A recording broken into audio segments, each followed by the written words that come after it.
How can you be more accurate in your readings as a medium? In this video, I'm sharing 5 practices that have helped me give more and more readings that feel spot on. If you haven't subscribed yet, hit that subscribe button, hit the bell too. That way you'll be notified the next time I release a video about all things mediumship. You can see recordings of my readings and catch me in action. I also share spiritual how-tos, meditations, and so much more. Sometimes mediumship can feel frustrating and elusive, but after giving countless readings, I've found that with a few smart tweaks and practices, you can create a huge difference and advance forward in your accuracy during your readings. Number 1, stop jumping to interpret. As mediums, we receive spiritual impressions via the clair senses. These are tiny tidbits of information that come from spirit. While spirit works off our frame of reference, our knowledge, our memories, our experiences, etc., it can be really easy to receive something clairvoyantly or to hear something clairaudiently or sense something clairsentiently. And instead of just cleanly describing what we are receiving and sensing, we unknowingly are using our bias to jump to interpreting what it means instead. This can lead to errors, especially when you're just starting out, and even when you've been at this for a while. As an example, when I was first coming into my gifts, I did a reading that was observed by my tutor. She set up the reading and invited a volunteer sitter. I was bringing through this woman's son, and he showed me a brown package. Instead of just describing to her what I was seeing, I instead asked her, "Have you received a brown package in the mail recently?" She said, "No." It turns out that her son worked in a packaging factory before he passed. If I'd simply described what I was seeing, since it wasn't a symbol that I recognized, I would have gotten a yes. She would have told me, "Yes, I understand why he's showing you a brown package." When you're unsure of the meaning behind something that you're sensing, but you know what you're sensing pretty clearly, don't jump to interpret it. You may very easily add your own bias in. Just describe what you're sensing, whatever way you're sensing it, and you're much more likely to get a yes and stay on the right track if it's not a symbol or if you're not quite sure yet what the meaning behind it is. Number 2, avoid allowing your clients' yeses or nos to lead you. What does that mean? Don't lean so heavily on how your client is responding. Instead, lean in more to your connection with spirit. One way that I do this is I really let myself get going and build that energy with spirit by bringing through at least 3 to 4 pieces of evidence before I even look to my sitter and have them respond or tell me that they understand what I'm bringing through. Sitters forget things. Sitters get blank minds. Sitters get emotional. And sitters are wrong sometimes. Work to always trust your connection to spirit so much that you rely far less on the responses you get from your sitter and far more on your connection to spirit. While a no can lower your energy and weaken your connection to spirit during a reading, and therefore the quality of the reading, a strong yes can lead you in the wrong direction sometimes too. To read as cleanly and accurately as possible, focus more on what you're receiving. I had a reading where I got some big yeses and then all no's for a good 20 minutes. In all honesty, I don't run into those situations very often, so I was feeling really confused, but I just stuck with what I got.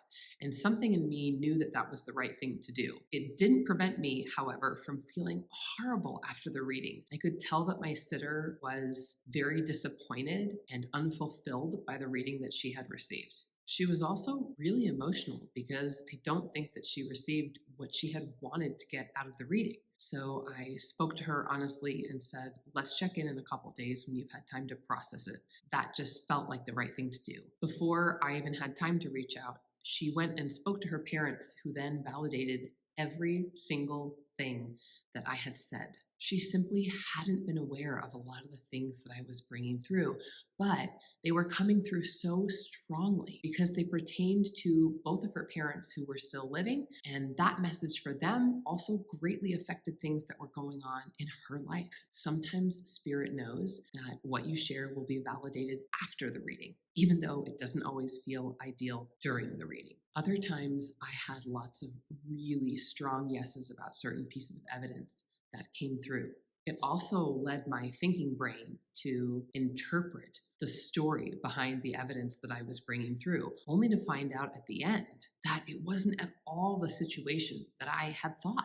Although it got the job done, it was dangerous for me to rely so heavily on those yeses, which leads me to my next tip. Number 3, never make assumptions. Regardless of how many yeses or how many no's happened during a reading, I had a reading where a father came through for a daughter. He apologized profusely for something he had done in the past, but she said she could never forgive him. Her brother also came through, and it felt, because of how strongly she was responding, that perhaps her past father had caused the death somehow of her past brother. It turned out that she was angry at her father for a different reason, and that her brother's death was not connected to her father in the way that I had thought at all. The reading did the job and overall was pretty high quality. But I realized after that her strong responses were leading me to assumptions that Spirit wasn't conveying to me. Ultimately, I gave the message Spirit gave me to forgive her father for her own sake, which was hugely powerful for her. There was a part of a reading I would have rather deleted because where my mind was going was not accurate. Which of these tips so far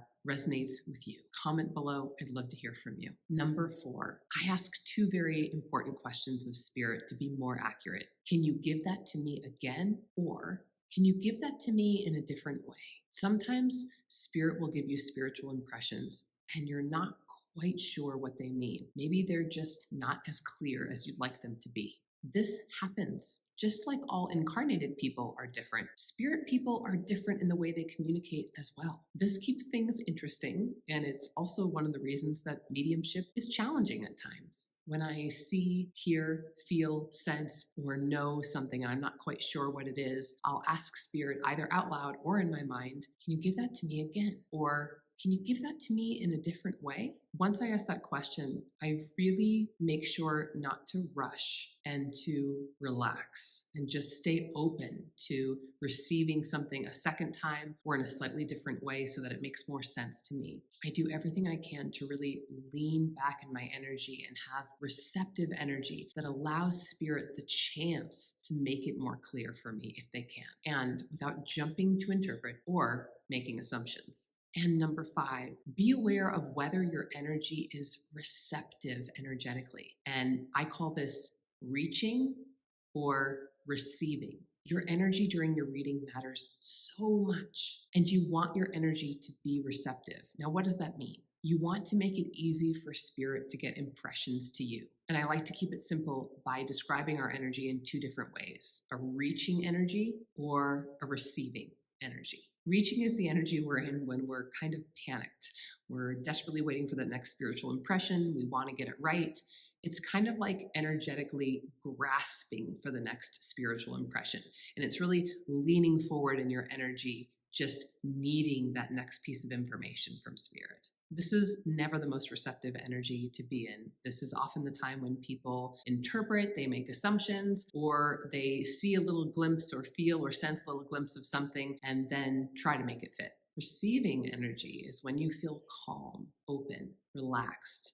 It's when you're energetically leaning back. I imagine that Spirit is floating along a spiritual impression energetically, and it just kind of slowly floats on into my brain. But I'm really leaning back and letting that spiritual impression come to me. Be aware of which energetic state you're in. It really makes a difference. If you're interested in strengthening your clairs so you can speak to Spirit, please download my free guide below. It's called 3 Easy Exercises to Strengthen Your Clairs and Speak to Spirit. You can also check out mediumshipwithmel.com. Here you can book private readings, group readings, and you can check out my development circle if you'd like to learn right along with me, plus so much more. Don't forget to check out this video next. And if you like this video, give it a like, share, comment. Don't forget to subscribe and hit that bell. That way you'll be notified the next time I release a new video.